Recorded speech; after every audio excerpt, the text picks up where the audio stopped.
Cordial saludo, mi nombre es Laura Milena Arevalo Martínez. En este caso vamos a exponer sobre los senos paranasales, explicando cada uno de ellos anatómicamente.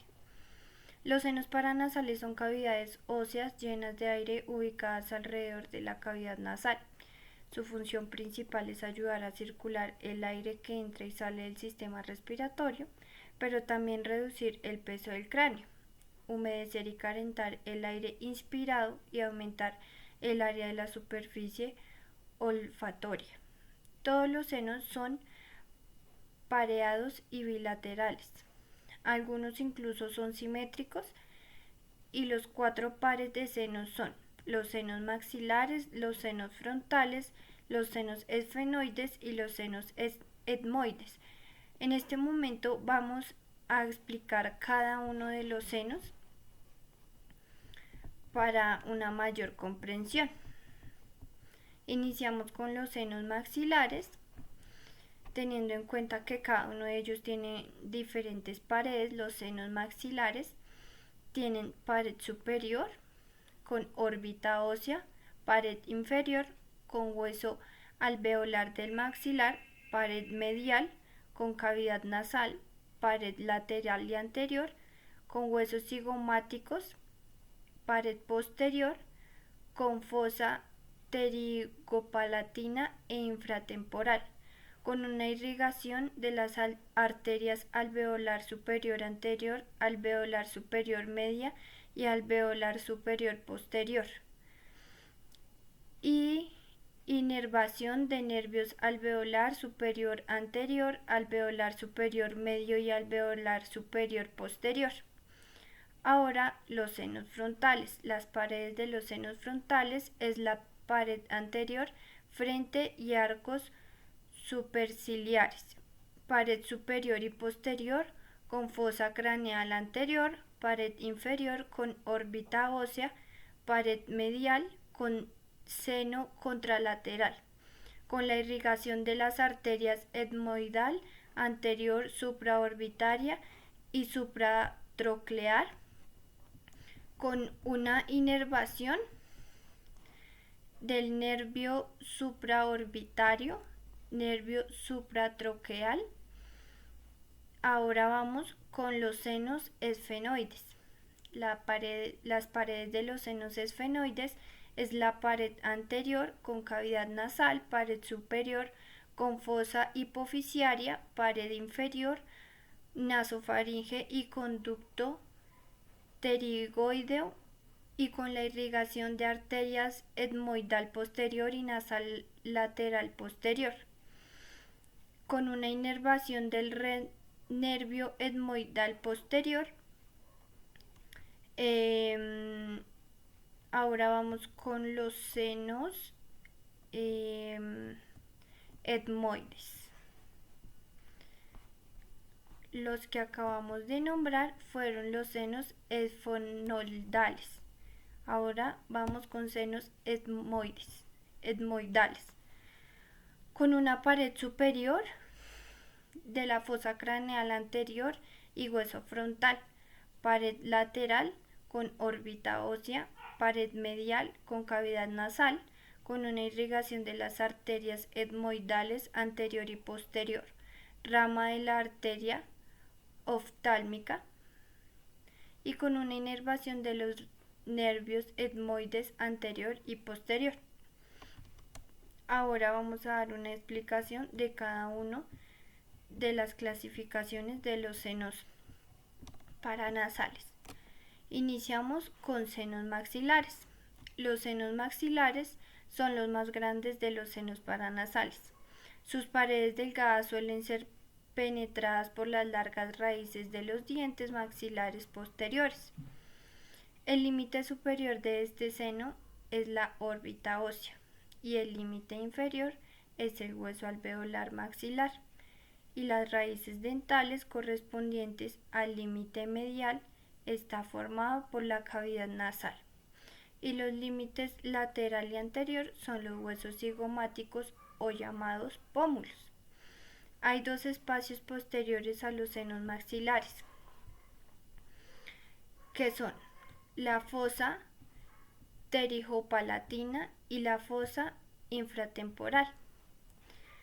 La irrigación, inervación y linfáticos.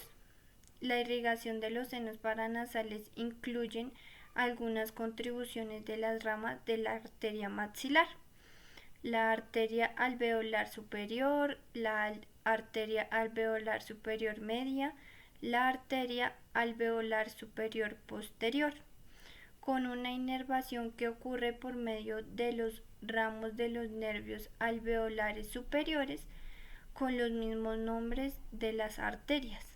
Los ganglios linfáticos submandibulares son el destino principal del drenaje linfático. Así terminamos dando explicación a los senos maxilares. Ahora pasamos a los senos frontales. Los senos frontales son estructuras pareadas que se encuentran en la frente, arcos superciliares y raíz nasal superior y posteriormente limitan con la fosa craneal anterior. El límite inferior está formado por la órbita ósea, los senos etmoides anteriores y la cavidad nasal. Medialmente los senos frontales limitan entre sí separados por la línea media.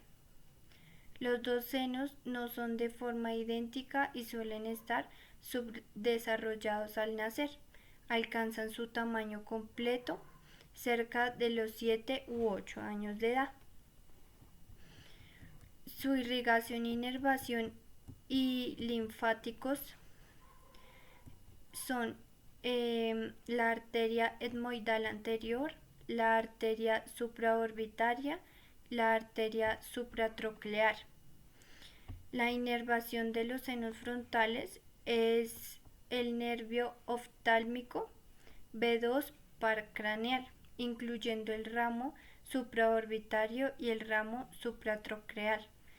Y los linfáticos son de los senos frontales, drenan principalmente al infundilo etmoidal a través del conducto nasofrontal y su drenaje linfático correspondiente ocurre a través de los ganglios submandibulares. Ahora vamos a hablar de los senos esfenoidales. Los senos esfenoidales son los más posteriores de los senos paranasales. Se encuentran en el cuerpo del hueso esfenoides y se extienden hacia sus alas.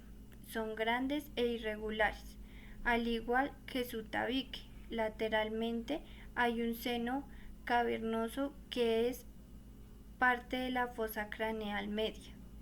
La arteria carotidia interna y los pares craneales 3, 4, B1, B2 y 4 también pueden encontrarse en la región. La pared anterior separa este par de senos de la cavidad nasal. Superiormente se separan de la cavidad nasal por la fosa hipofisiaria, la apófisis y el quiasma óptico. Anteriormente se separan de la cavidad nasal por la nasofaringe y por el conducto pterigoideo. Ahora hablaremos de la irrigación, inervación y linfáticos. La irrigación es la arteria etmoidal posterior y las ramas nasales laterales posteriores, las cuales irrigan los senos esfenoidales. El nervio esfenoidal posterior y el ramo orbitario del ganglio pterigopalatino inervan estos senos. El drenaje linfático de los senos esfenoides ocurre de la misma manera que el seno etmoidal. Ahora vamos a hablar de los senos etmoidales. Los senos etmoidales están en los huesos de la nariz.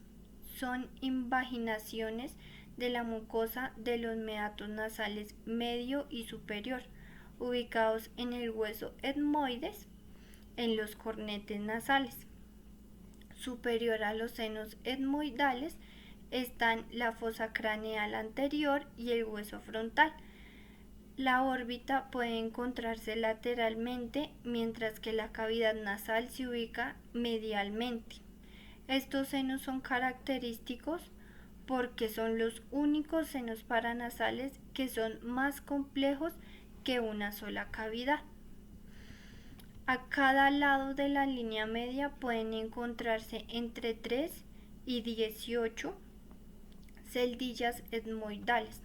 Estas celdillas de aire son pequeños senos individuales que se unen para formar uno más grande que abarcan los meatos nasales anterior, medio y posterior. Ahora hablaremos de la irrigación, inervación y linfáticos. La irrigación son las arterias etmoidales anterior y posterior y las ramas nasales laterales posteriores irrigan esta zona. Los senos etmoidales son inervados por los nervios etmoidales anterior y posterior y por los nervios nasales superior e inferior. El drenaje linfático de los senos etmoidales anterior y medio fluye hacia los ganglios linfáticos submandibulares, mientras que el seno etmoidal posterior drena en los ganglios linfáticos retrofaringeos.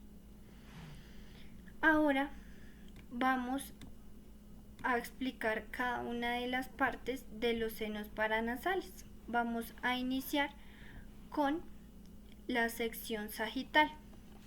La sección sagital tiene aproximadamente 6 partes. Hablamos de la abertura del conducto nasofrontal. También podemos encontrar en ella el hiato semilunar, la abertura del seno maxilar, el cornete o la concha nasal inferior, la abertura del seno esfenoidal, el cornete o concha nasal del medio cortado. Estas son las partes que componen la sección sagital. Ahora vamos a hablar de la bicepción lateral. En esta encontramos la órbita, la abertura en el meato nasal medio, raíces de los dientes y ya por este lado. Por el siguiente lado, en la sección coronal, vamos a encontrar la crista galli, las cavidades nasales, la abertura del seno maxilar, el mover, el vomer, cornete nasal inferior y la cavidad bucal. Vamos a conocer y hablar un poco sobre los cilios, que son los que ayudan a limpiar los senos paranasales. Si los senos paranasales están sanos, el aire circula libremente por su interior. Unas diminutas estructuras parecidas a pelos llamadas cilios recubren los senos paranasales. Los cilios desplazan el moco agudo y poco espeso a través de los senos paranasales hasta la nariz. Los senos paranasales están sanos cuando drenan el líquido libremente. Sin embargo, el drenaje puede bloquearse si el recubrimiento de los senos paranasales se hincha o si el moco se espesa demasiado. Los cilios dañados o que no funcionan correctamente también pueden dificultar el drenaje. Ahora vamos a hablar un poco sobre las enfermedades que pueden ser causadas en los senos paranasales. Vamos a iniciar con los tumores de fosas nasales o senos paranasales. Las causas son la aparición de tumores, la cual se ha relacionado su aparición con la exposición en el trabajo a madera, petróleo y piel, consumo de alimentos en salazón, exposición a radiaciones y a infección por un virus del papiloma humano. El diagnóstico para esta enfermedad es que se fecunda en la exploración endoscópica, la toma de biopsias y la exploración mediante imagen de TAC y resonancias magnéticas. El tratamiento que se le puede dar a esta debe ser precoz e intensivo con cirugía y en casos de malignidad ayudará a la radioterapia y quimioterapia. La persona debe acudir a un otorrino para que asimismo el médico le pueda diagnosticar correctamente qué es lo que sucede. Ahora vamos a hablar de la hipertrofia de cornetes. En la hipertrofia de cornetes es el aumento del tamaño de los cornetes inferiores de la nariz, unas bolsas que permiten adecuar el aire que respiramos, calentándolo, humidificándolo y haciendo su flujo laminar. Los cornetes son dinámicos y sufren cambios de tamaño de forma continua varias veces al día. El aumento exagerado y mantenido del cornete obstruye total o parcialmente el paso del aire a través de la nariz. Las causas de la hipertrofia de los cornetes se produce frecuentemente por una alergia, pero también al compensar una desviación del tabique nasal, por la toma de medicamentos, alcohol, tabaco y durante el embarazo. El diagnóstico para esta enfermedad se alcanza mediante la endoscopia nasal. Ocasionalmente se emplean vasoconstricciones que reducirán el tamaño del cornete y mejorarán la clínica del paciente. El tratamiento para esto se fecunda en tratar la causa o bien cirugía en caso de persistir las molestias. Los síntomas son parecidos a otras enfermedades nasales como poliposis nasal, desviación septal, pólipos antrocoanales y tumores nasales. Así que debería acudir a un otorrino si presenta un bloqueo nasal que no mejora con tratamiento médico y si presenta sangrados frecuentes o infecciones nasales sinusales frecuentes. Ahora hablaremos de la rinitis, que esta enfermedad es más comúnmente conocida. La rinitis son inflamaciones de la mucosa de las fosas nasales, sin infección de los senos paranasales.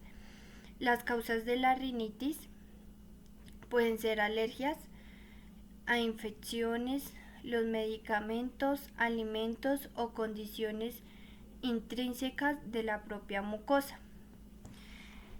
El diagnóstico para esta es utilizando endoscopias nasales y en los casos en que sospechamos alergias realizamos estudios alergológicos en sangre o piel.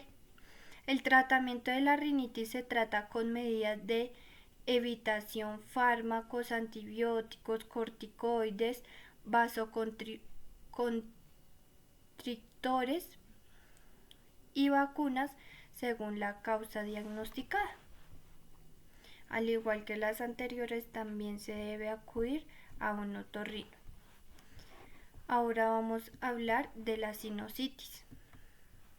La sinusitis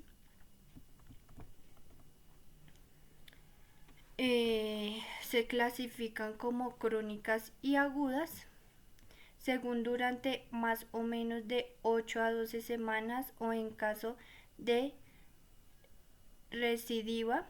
La sinusitis supone la inflamación de los senos paranasales, unas cavidades aéreas situadas en la cara que se comunican con la nariz. Las causas de la sinusitis generalmente son las alteraciones en el drenaje de estos senos hacia la nariz. Provoca la acumulación de moco y su infección dentro de los senos. Esto ocurre frecuentemente durante los resfriados, las alergias, la rinitis bacterianas o fúngicas, durante las infecciones dentales, tras la manipulación dental en pacientes con desviaciones del tabique nasal, pólipos nasales o tumores. Para el diagnóstico de esto se hace una radiografía de senos paranasales. Ha cedido su papel a la endoscopia nasal en el diagnóstico de la sinusitis. Ocasionalmente se precisa la confirmación de los hallazgos mediante las imágenes que aporta el TAC. El tratamiento inicial suele resolver la sinusitis, pero la persistencia del cuadro puede provocar serias infecciones y complicaciones. Los antibióticos vasoconstrictores y corticoides suelen evitar la cirugía, pero esta puede ser necesaria en caso de no mejoría del paciente. Por supuesto, esta cirugía se realiza mediante endoscopia, minimizando los riesgos para el paciente. Con esto terminaríamos la explicación y la exposición de los senos paranasales. Muchísimas gracias.